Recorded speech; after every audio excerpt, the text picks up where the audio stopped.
На улица 100 во Скопско Волково, токму на ова место. Синоќа околу 21 часот животот го загуби 60 годишен маж.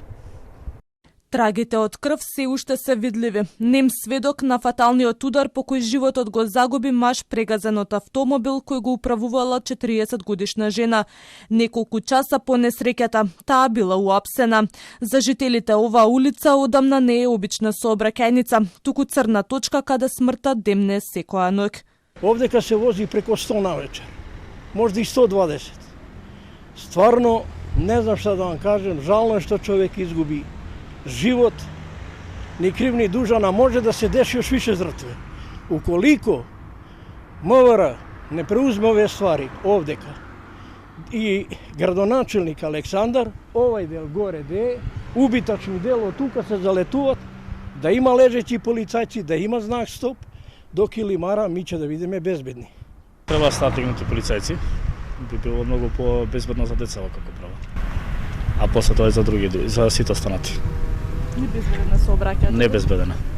Но проблемот не е од вчера. Жителите со години предупредуваат, а институциите молчат. Благоја раскажува за сцени кои за малку не завршиле со трагедија.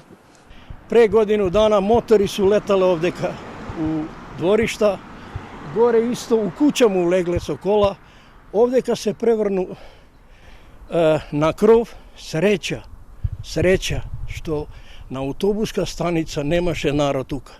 Баш пред автобуски станица се преврти кола тука на кров. Да имаше народ тука, да чекаш автобус тука, ќе биде масакар.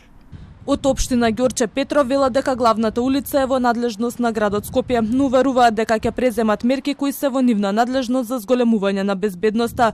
Иако индивидуалната одговорност на возачите е неспорна, податоците на МВР се загрижувачки. Пешаците се меѓу најранливите учесници во сообраќајот, особено во населени места без соодветна инфраструктура. Минатата година загинале 24 лица, а 806 биле повредени.